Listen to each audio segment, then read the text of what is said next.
dia shock lah. Memang sedap. Hi guys, kita sampai lagi satu video rumusan kita nak beli yang mana dalam kelas compact SUV ataupun small SUV. We have arrived at another summary video for the compact or small SUV segment, or better known as crossover. So do you buy a Subaru XV? Do you buy a Honda HR-V or Hyundai Kona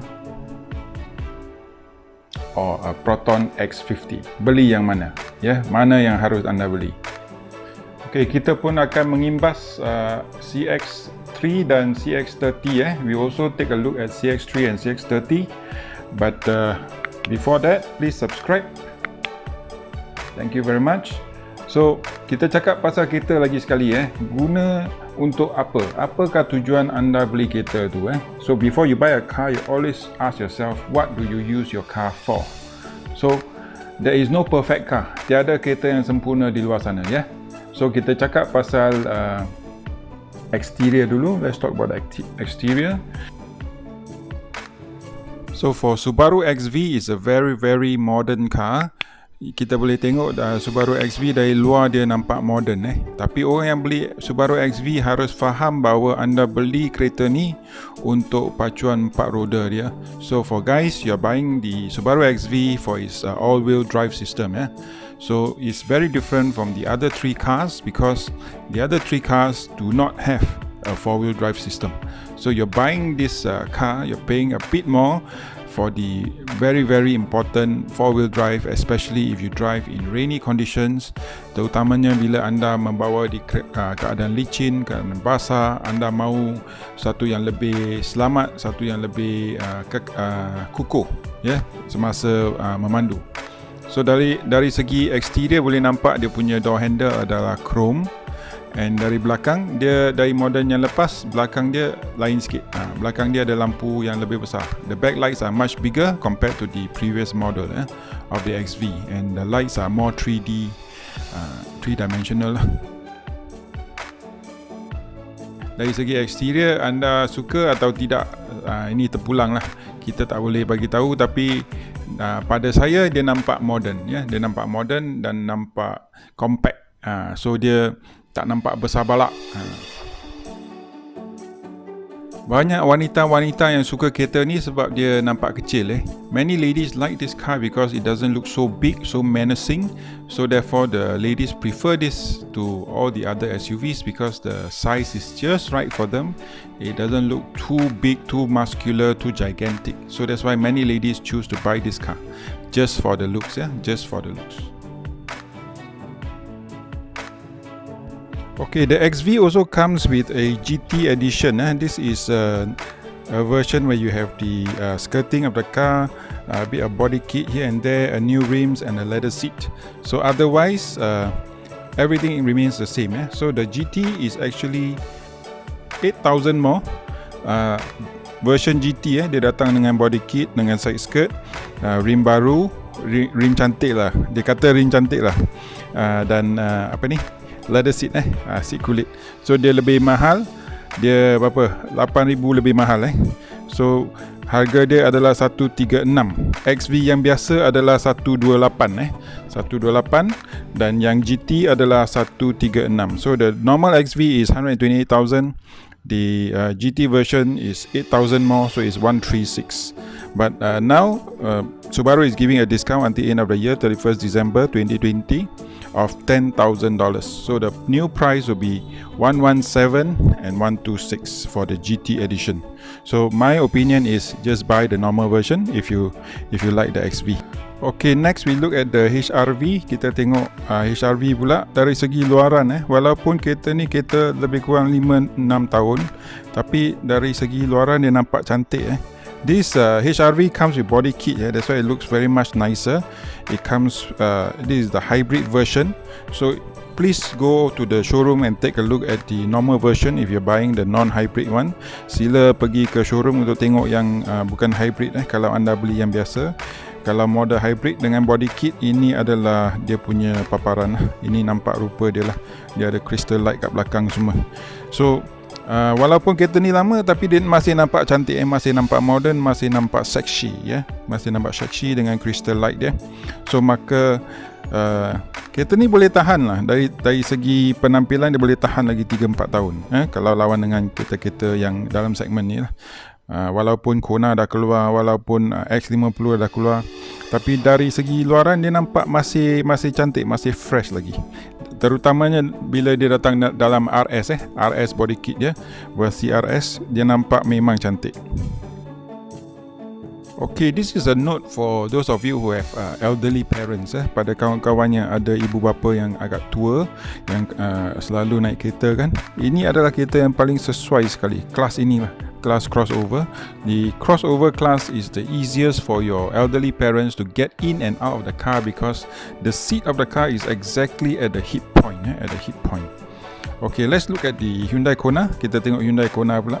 The Hyundai Kona's design is very attractive, very fresh, very modern. Dari segi luar, Hyundai Kona memang nampak terbaru lah, tercantik dan termodern sekali.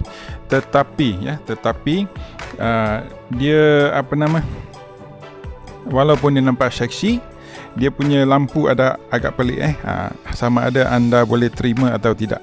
Dia punya lampu signal di bawah, dia punya lampu reverse di bawah. So sama ada anda suka atau tidak pada penampilan dia lah. So it all depends on whether you like it or not, because the signal light is at the bottom, the reverse light is at the bottom. Although the design is very fresh, whether you can accept that the lights are actually a bit funny, yeah. Okay, they comes with two-tone roof. So bumbung dia warna hitam, warna hitam macam X50. So mari kita tengok depannya. Let's look at the front. The front is also different because the top is the DRL and the bottom is the headlight, depan dia pun agak pelik sebab dia punya lampu DRL di atas dan lampu besar dia di bawah, lampu besar dia di bawah. So kalau anda suka, anda sukalah. Kalau tidak, then sorry lah. So ini adalah design language Hyundai yang baru. Dia agak lain daripada yang biasa. Okey, sekarang kita cakap pasal kereta yang paling hot sekali dalam market, X50. Nampak cantik, segak dan modern, So the X50, the latest one, it looks modern, it looks handsome, it is muscular, it is feminine, it is right in size. So everything about the X50 jives, and everything about the X50 is just right for all the young people, the old people, every boy or girl, semua dia sesuai, semua orang nampak suka. Okay, CX3 CX3 dia nampak seksi. The CX3 in this class is also very sexy, very modern looking, but however we do not have a car in the showroom, so we couldn't film the car, so therefore please look at other YouTube videos to check it out. At 126,000 is definitely a competitor in this class, So untuk CX30, CX30 is not a competitor in this class simply because of its price. The CX30 is way too expensive for this class, so if you are buying a CX30, you're purely buying the car for the looks and the luxuriousness of the car. So CX30 bukan satu kompetitor, bukan satu pesaing dalam kelas ni sebab harga dia memang mahal. Jadi pada kawan-kawan yang minat pada CX30, sila tonton video kita yang CX30 punya, tapi kita takkan banding dalam video ni. For those of you who like the CX30, please watch our video, but we will not be comparing it in this video, Next we will talk about the interior. Kita akan cakap pasal interior sekarang. Kalau kita tengok XV punya interior memang cantik. Dia agak modern, tapi dia fabric di pintu dan fabric di seat dia lah. So dia ada carbon fiber sikit, nampak agak sporty, tapi dia punya seat fabric memang cantik. The fabric seats is really nice, and the orange stitching really liven up the whole interior of the cabin. It comes with electric seats, and the steering, the dashboard, the interior is not too bad. Because of the orange stitching, it has given the life to the interior of the cabin. Jadi bila kita tengok dia punya interior dengan dia punya orange stitching. Dia nampak menarik menarik. So sebab tu para wanita yang tengok kereta ni semua tertarik. Sebab walaupun dia nampak hitam, walaupun kesemuanya hitam, dia ada stitching warna orange, so dia nampak menarik. So dia tidak begitu mengancam tapi menarik. Ya. Jadi harus saya ingatkan bahawa bila kita tengok kabin sesebuah kereta, kita tengok sama ada dia sesuai dengan kita, sama ada dia praktikal dengan kita, dan sama ada kita betul-betul suka tentang layout barang-barang dia. So when we are looking in the interior of a particular car, you need to remember that you must look at a few things, which is 1, the practicality, 2, the layout, whether you like it or not. Number 3 is you must love sitting in this cockpit, because if you don't, you are going to be living with this car for the next 4 to 5 years, right? So you need to love the cabin. Okay, let's look at the HRV now. The HRV meter still, this is the hybrid one. Hybrid one has got 2 digital meters on the left and right. However, the normal ones, the petrol engine, do not have. They only have one digital meter on one side. So pada HRV dia ada, yang hybrid ni dia ada 2 digital meter digital di kiri kanan. Tapi pada yang biasa dia hanya ada satu. Dia masih gunakan analog meter. Tapi dari segi aircon paparan dia memang cantik. Aircon dia memang digital. Ini adalah gearbox hybrid. Gearbox manual adalah lebih gearbox petrol adalah lebih lebih biasalah, dia bukan DCT, ini DCT. Okay, so walaupun HRV merupakan suatu kereta yang agak lama, tapi dia punya dashboard, dia punya cabin semua agak okay, dia boleh tahan lagi 3-4 tahun. Although the HRV's age has been about 4 to 5 years, but the interior design is really still up to date, I would say, because even though they are using analog meters, but the aircon is digital in display. The infotainment is not too bad. It's still it's also touch screen, so therefore it can last for the next 3 to 4 years. And being the oldest car here, I would say that is one of the proven cars. But you need to note, the XV and the HRV and the Kona do not have a rear aircon vent. Kita kena ingat kereta Subaru XV, kereta Kona, Hyundai Kona dan HRV tak ada aircon, corong aircon di belakang. Tapi HRV dia ada corong besar. Nampak ada 3-4 corong aircon di sini untuk compensate lah, untuk untuk orang belakang juga. So the HRV has got very big aircon vents in the front dashboard to compensate for the lack of rear aircon vents. So for HRV fans, please tell us whether this aircon vents in the front can actually help the back. Okay, we look at the Kona now. Kona ni memang menarik. Dia punya tempat duduk dia ada red piping dan red stitching. So dia nampak memang mengancam. The interior of the Kona is very nice with the red stitching and red seat belt. Even the seat belt is red. So for ladies who like red, wow. And you'll be happy to know that if your car is yellow, your seat belt will be in yellow. If your car is in blue, your seat belt will be in blue. So kawan-kawan, seat belt dia ikut warna kereta, tapi anda boleh pilih hitam, semua hitam. You can choose. The seat belt comes with the color of the car. However, you can also opt for an all black interior. So boring. Okay, the dashboard, the interior cabin of the Kona is not too bad. However, it's still also using the analog dials. It's not digital. Very sad especially for a Korean car. Sangat sedih dia masih gunakan meter analog. Dia bukan digital lagi, walaupun dia kereta Korea. So kita harap, kita expect bahawa kereta Korea ni semua datang dengan digital meter lah. Samsung kan, meter bukan mahal, LCD semua Samsung pandai buat apa. Tapi tidak. So dari segi material dalam Kona ni boleh tahan lah, not too bad. The interior finishing and fit and finishing of the Kona is not too bad. However, I do have a slight complaint that the infotainment screen is a bit too small. Saya ada satu rintihan sajalah bahawa screen dia ada agak kecil. Tapi tengok gear dia punya barang-barang, tombol-tombol semua okey. Semua agak quality agak baik, ya. Yeah. Okay, this is where the Kona sets itself apart from the other two competitors. Ini adalah kelebihan Kona berbanding yang lain-lain. Dia ada semua safety system seperti lane keep assist, lane departure warning, forward collision warning, AEB. Dia macam X50, dia ada ADAS juga. Lebih kurang lah sama dengan ADAS. So kalau kita lawan dengan XV, HRV, mereka tiada ya. CX-3 pun tak ada ya. So dia menang dari segi ada safety lah.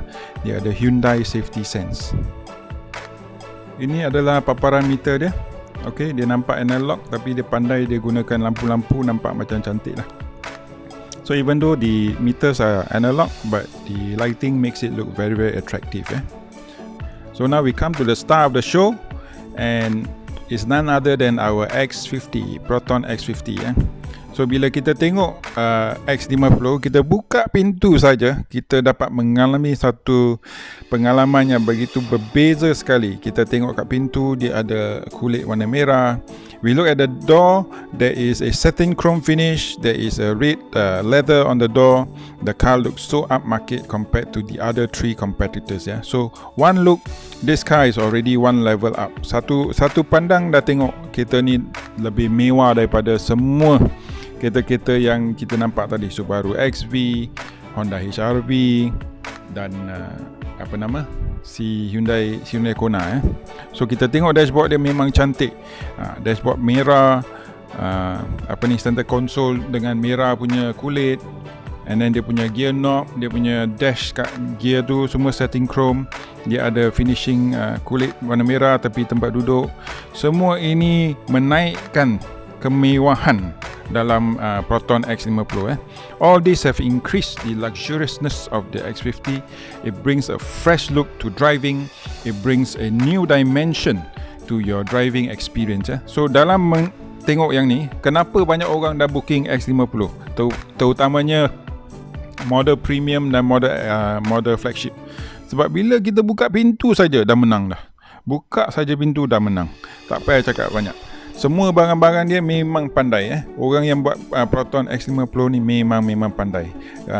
The designers are really very smart in finishing up the X50. Because once you open the door, you look at the interior, it already wins. It already beat all the competitors who are also more expensive. Yeah, ironically more expensive than the X50. So all depends on you whether you like a red dashboard or not. If you think the red dashboard is a bit too much, you may opt for the lower models where it comes with a black dashboard. But well, you should give it a try. Okay, kita tengok pada steering dia. Steering dia pun menarik juga. Paling menarik adalah yang inilah. Ini nampak modern. Ini boleh tahan lebih kurang 8-10 tahun yang depan. So this will make this car last for the next 8 to 10 years. Even if when you sell your car, this is the most attractive part of your car, because all the youngsters who will be buying your car will want to buy this particular screen just by the look of the screen. So this car is very well designed. It looks very nice. The finishing is not too bad. Not too bad for its price at 103,000. Pada harga ini, semua kualiti barang lebih boleh tahan lah. Boleh tahan. Kita tak boleh komplain lagi. Sebab kalau kita tengok HRV, kita tengok XV, kita tengok Kona, saya boleh confirm bahawa tombol-tombol X50 lebih bagus daripada CX-5, Mazda CX-5. I can confirm that all the buttons are better quality than the CX-5. And then you have all the cues, all the inspiration from all the supercars.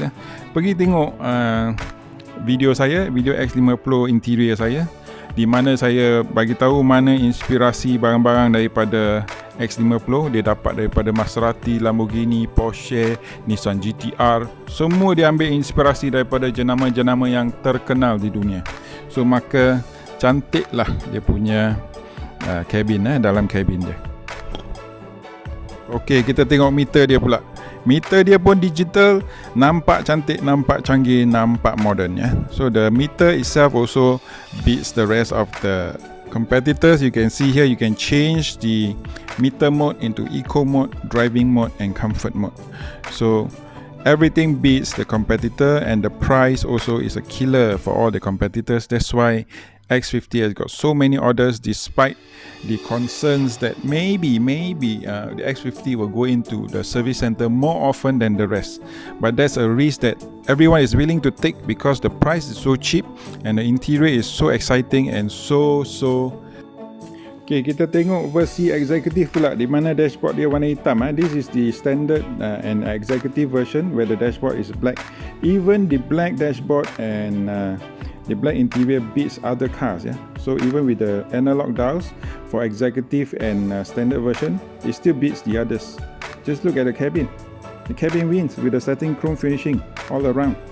Okay, so dia masih menang walaupun kita tengok pada versi executive dan standard ni, di mana dashboard dia warna hitam, tapi dia masih menang sebab dia ada banyak finishing satin chrome di dashboard tu. Okay, one of the biggest mistake of all car manufacturers is they don't give a damn about the key. Salah satu kesalahan di mana semua pengilang kereta tak peduli pasal kunci. Tengok sekarang Proton buat kunci yang begitu cantik sekali. The key is so nice. Tengok kunci pun dah menang dah, tak payah tengok apa-apa. Kalau anda tengok kunci Kona, tengok kunci XV, tengok kunci HRV, boring lah.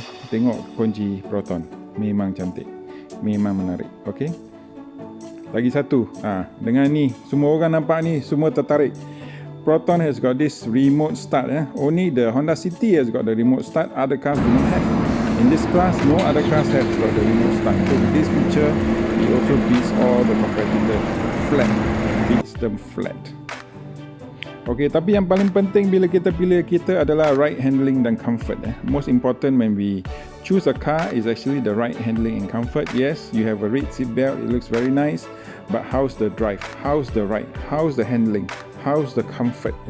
So bila kita bawa kereta, kita kena faham juga bahawa faktor-faktor ini adalah penting untuk dipertimbangkan bila kita nak beli kereta. So kita tengok Hyundai Kona ni, pada dasarnya dia sebuah kereta yang begitu powerful, begitu kuasa, banyak kuasa. The Hyundai Kona is really powerful. This is actually the same power rating as the Proton X50 flagship. But at 140,000, right?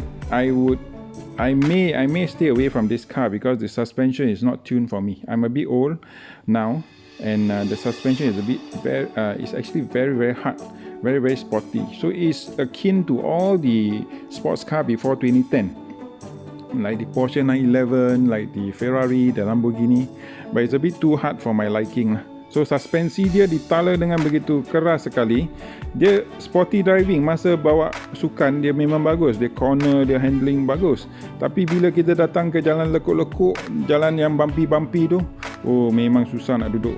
Dia bergoyang-goyang dan dia terentak-entak lah, saya rasa. Itu adalah perasaan saya masa saya bawa Hyundai Kona ni. So when I drove the Kona, I like the power. However, the suspension is so hard. It's like the sports car of the Porsche 911, the Ferraris, the Lamborghinis before year 2010, where they don't have the adaptive suspension. So therefore, when you come to undulating roads, when you go through potholes, when you go to bumps, it's really very hard. So it can be a bit uncomfortable and unsettling. So therefore, I would rate the ride and handling for Kona the worst in this class. So pada saya, ride and handling dan comfort dalam kelas ni, Kona kalah. Kona adalah paling bawah sekali sebab dia keras. Tapi pada kawan-kawan yang suka sporty driving, yang suka bawa cepat, yang nak pergi track ke apa ke, ini adalah kereta yang paling baik. Dia macam mini tau, mini. Dia punya ride memang keras, tapi dia nak corner, nak apa, memang bagus. Okey, kita tengok Subaru XV pula. Subaru XV adalah satu 4-wheel drive. So bila dia all-wheel drive, apa yang beza adalah kereta dia rasa berat. So the Subaru XV you will feel a bit heavy. It's a 4-wheel drive, so it's a bit heavy. So the car is very nice. It handles very well. It's very composed. It's more comfortable to sit. But one particular point that you need to take note is heavy, and the fuel consumption may be a bit higher than the rest. The rated or the claim figures are 7.4 kilometers per 1 liter. So mungkin oleh kerana dia pacuan 4 roda, dia akan makan minyak sikit. Maka dalam kelas ni dia paling makan minyak lah kalau kita nak cakap dalam kelas. So tapi dia bagi keselamatan dan kekukuhan pacuan 4 roda. So bila anda bawa dalam keadaan basah, jangan takut. Tak perlu risau. Berbanding semua kereta yang lain, semua yang lain adalah 2-wheel drive saja. So ini 4-wheel drive. Kalau isteri anda selalu bawa jalan-jalan kecil, jalan-jalan sempit, musim hujan, ini adalah kereta untuk beli untuk isteri anda. Tapi lagi satu, dia tak ada corong aircon di belakang. So kalau ada anak-anak, ada orang tua, jalan jauh, kena ingat sama ada corong aircon tu penting atau tidak. So you have to remember one last point, which is there is no aircon vents at the back of this car. So if this car comes with a rear aircon vents at this price, at the discounted price, it's really a steal because it's perfect. But there's no perfect car. Remember that there's no perfect car. I'm saying that it's perfect in the sense of it's perfect for daily usage.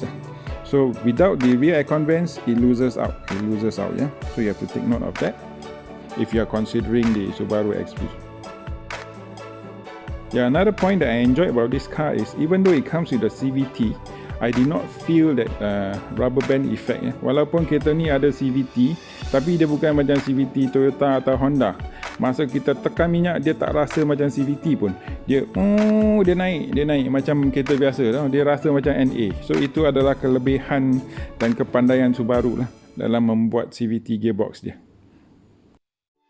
Okay, next we talk about the Honda HR-V, the ride handling and the comfort. I would say this is quite a well-balanced car. Okay, dari segi ride handling dan comfort, kereta Honda HR-V walaupun dah tua, tapi saya bawa yang hybrid. Saya komen berdasarkan hybrid. Walaupun dia dah tua, tapi dia punya ride comfort dan handling memang bagus. Tapi dia mungkin lain dari segi petrol engine, dia mungkin lain sebab dia gunakan CVT. Yang ni yang kita test drive ni adalah unit dengan gearbox DCT.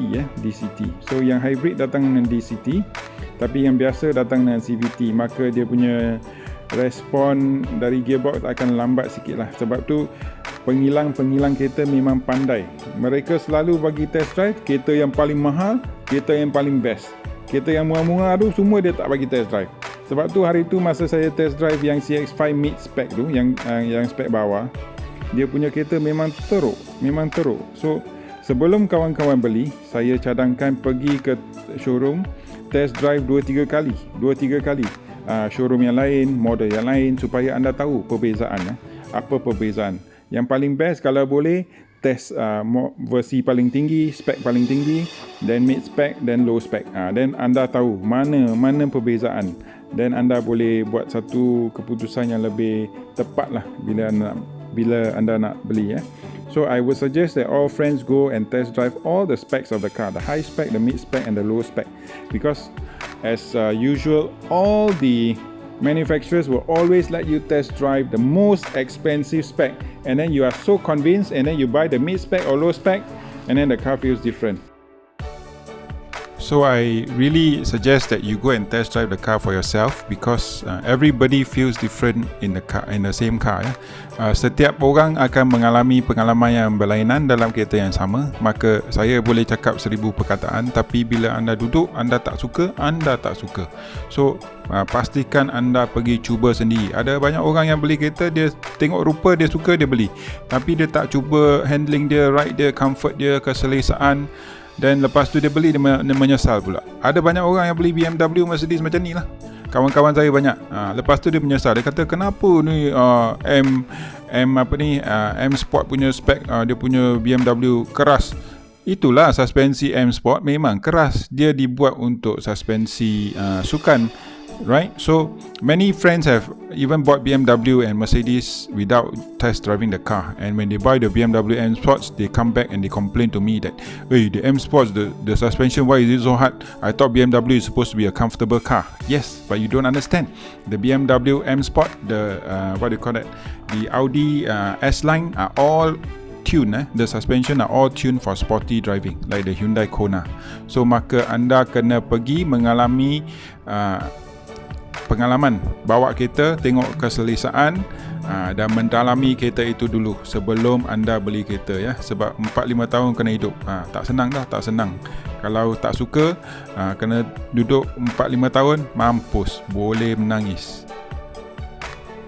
Okey, sekarang kita datang pada X50 kereta yang paling hot sekarang. Now we come to the most attractive cars, which is the X50 the highlight of the day. And once you look at the dashboard, once you look at the infotainment, you are really captivated by it already. So what do we want to talk about? We want to talk about the handling and reliability of all these cars now. So in conclusion, the X50 has got very nimble handling, especially on sharp corners and tight spaces. The X50 is the most nimble among all the others. So dari segi handling di tempat-tempat yang sempit, di tempat-tempat yang di corner-corner yang tajam, X50 menang berbanding ketiga-tiga kereta yang lain. Tapi dari segi selesa, semua agak selesa kecuali Hyundai Kona, di mana suspensi dia ditala dengan keras. So some of you may want to, who likes the Hyundai Kona, may want to test drive the car a few times at different speed, at different roads, especially the roads with bumps, undulation and potholes, so that you can actually feel the comfort level of the car. If you are okay with the comfort level, with the hard suspension, then go ahead. Otherwise, I would reserve my judgment or comments for the Hyundai Kona, especially the suspension, because it's really tuned very, very hard for sporty driving. So it's like your BMW M Sport suspension, or like your Audi S-Line suspension. It's very, very hard, but when you drive in a sporty way, it's very, very nice. The road holding is very, very good. So mari kita cakap dari segi handling. Kita dari segi handling, Honda HR-V, X50 dan XV adalah baik, dan juga Hyundai Kona. Tapi Hyundai Kona punya suspensi ditala dengan keras lah, so maka dia adalah untuk sukan. And then dari segi berat, Subaru XV agak berat. The Subaru XV is a bit heavier in terms of all these four cars. When it comes to power, it may be a bit slower to react, but it's enough. It's enough for city driving. So untuk pemanduan di bandar, keempat-empat kereta ni cukup power. Jangan nak complain pasal power. Keempat-empat ni ada cukup power. Isu yang lagi satu adalah high speed. Masa kita bawa kereta high speed tu, when we're driving at a high speed, we want to talk about the comfort level. So the best for high speed comfort level, I would say that is Subaru XV, then comes HR-V, and then comes X50, and then comes Hyundai Kona. So yang menang bila kita bawa high speed, the high speed cepat, laju, kelajuan lepas 110. Yang paling best adalah, paling stabil, paling best adalah Subaru XV, sebab dia kukuh, dia stabil. Kedua adalah Honda HR-V, ketiga adalah X50, dan keempat adalah Hyundai Kona. Walaupun Hyundai Kona suspensi dia ditala dengan keras, tapi bila kita lalu high speed, kita lalu ada bump, kereta tu akan melompat-lompat. So kita akan rasa kurang selesa. Pada saya. Pada kawan-kawan yang suka sporty driving, no problem lah, tak jadi masalah. Hyundai Kona boleh beli. Lagi satu dari segi maintenance. We want to talk about maintenance. Cross your fingers, cross your toes. If you really, really love the X50, there is a higher probability that you may send your car into the service center more often than the others.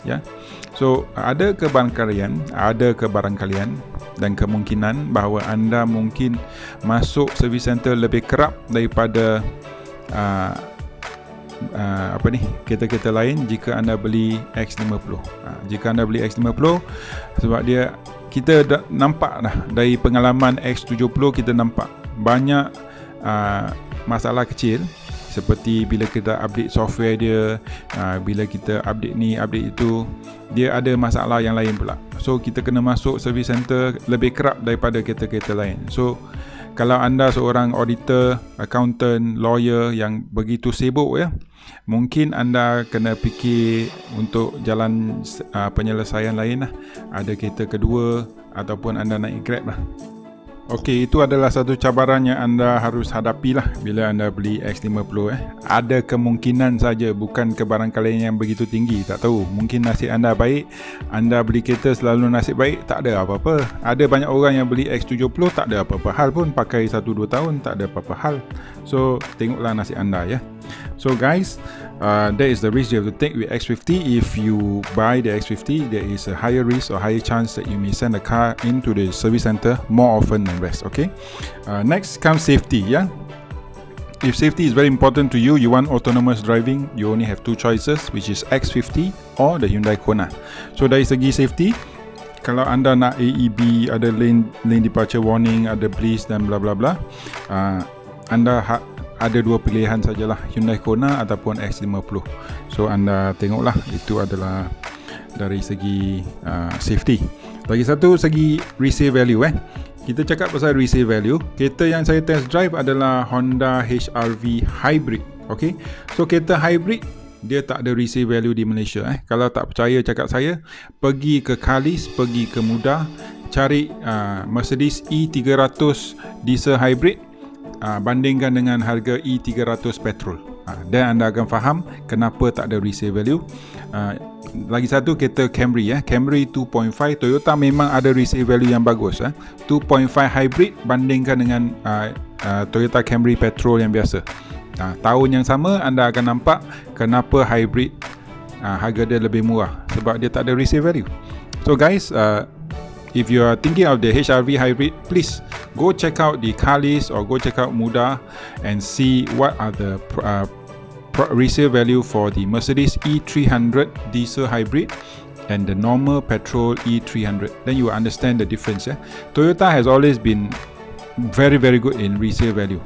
Take the 2.5 Camry hybrid versus the normal petrol Camry the same year, and you will see what I mean by no resale value or very low resale value. Okay, so if you want to buy a hybrid cars for friends out there, if you are willing to stomach the loss in resale value, then go ahead. If you really like those cars, you like the power, you like the performance, you like to be green, you want to save the environment, go ahead. But it comes with a price. It comes with a price. Otherwise, the best resale value here would be the HR-V petrol. Best resale value adalah HR-V petrol, versi petrol, bukan hybrid. Petrol yang paling best. Kedua mungkin adalah Subaru XV. Ketiga X50 dan keempat mungkin Hyundai Kona. Hyundai Kona punya resale value tak tinggi sebab pada saya lah, orang yang beli kereta-kereta second hand, dia nak kereta yang handling yang bagus, dia nak kereta yang selesa. So Hyundai Kona ada satu lagi faktor, iaitu dia punya handling tak begitu selesa pada saya. Maka Hyundai pun tak ada resale value yang begitu bagus. So X50 lebih bagus sebab dia ada teknologi yang ni lah, yang ada ni paparan skrin, dia nampak menarik. So orang muda mungkin akan beli pada harga yang lebih tinggi apa lagi? What else do I need to cover? I think that's about all. Saya rasa itu saja. Last adalah harga. So kenapa saya tidak compare CX-30 dan CX-3? CX-3 adalah satu kereta dalam kelas ni, dia boleh saing juga. CX-3 is also a competitor in this class, but I did not have a show car, so I did not do a coverage, I did not test drive the CX-3, so it's not fair for me to comment. So saya tak dapat kereta test drive CX-3 sebab dia tak ada kat showroom. Dia adalah satu pesaing dalam kelas ni sebab dia harga dia 126,000. So dia adalah seorang pesaing. Tapi saya tak dapat test drive, saya tak dapat shooting kereta tu, so maka saya tak boleh komen lah. So please also look into the CX-3 because the CX-3 may be a very good competitor and it comes from Japan, CBU I think. I'm not sure whether the current units are from Japan or not. So please take a look at also the CX-3, but definitely the CX-30 is out of this class because CX-30 tak masuk dalam kelas ni sebab CX-30 adalah kereta mewah. Okey, ini harga dia CX-30. Yang paling murah 145, yang paling mahal 170. CX-3 126, Kona 115, but the similar to X50 is 143. XV is the cheapest 128, HR-V 118, and X50 at 103. So dari segi harga, X50 menang sebab dia bagi semua safety lah, performance lah, kuasa lah, semua. The X50 at this price gives the most all-rounded features and benefits in terms of technology. Everything is there. So X50 wins in terms of price versus features. Yeah. Okay, one last point to note. An SUV is different from a sedan. So you have to remember that. Satu point, SUV adalah lain daripada kereta sedan, maka maintenance dia untuk jaga dia adalah lebih mahal sebab part-part dia semua lebih besar dan lebih sophisticated.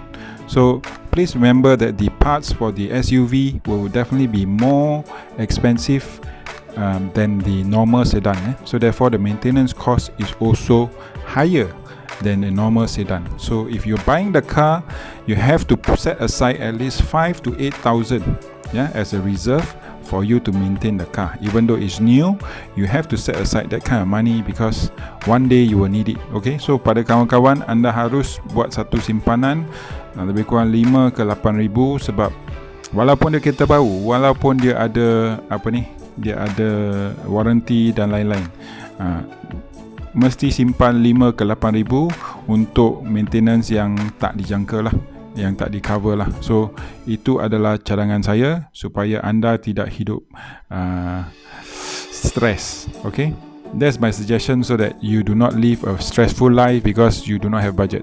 Kalau anda ada credit card, bila-bila boleh pakai, okay, save that credit limit of 5,000 to 8,000 at least for you to cover the maintenance or unforeseen circumstances of the car. So kalau ada kad kredit yang ada limit 5 ke 8,000 cukup lah untuk anda cover lah apa-apa maintenance untuk kereta ni walaupun dia kereta baru. So that is my suggestion because an SUV is totally different from a normal car. So I hope every one of you has gotten valuable information. If you did, and if you have not subscribed to our channel, kindly subscribe. We will be really appreciative. Pada kawan-kawan yang dapat apa-apa ilmu daripada sini, saya harap yang belum subscribe, tolonglah subscribe. Sebab video-video rumusan saya memang susah nak dibuat. Saya kena satukan semua video ni. So saya harap semua yang belum subscribe akan subscribe lah. So terima kasih dan saya harap anda akan menemui kereta idaman anda. So thank you very much for watching. I hope you will find your ideal car and thank you for your support and I hope you subscribe. See you again in the next video. Bye bye.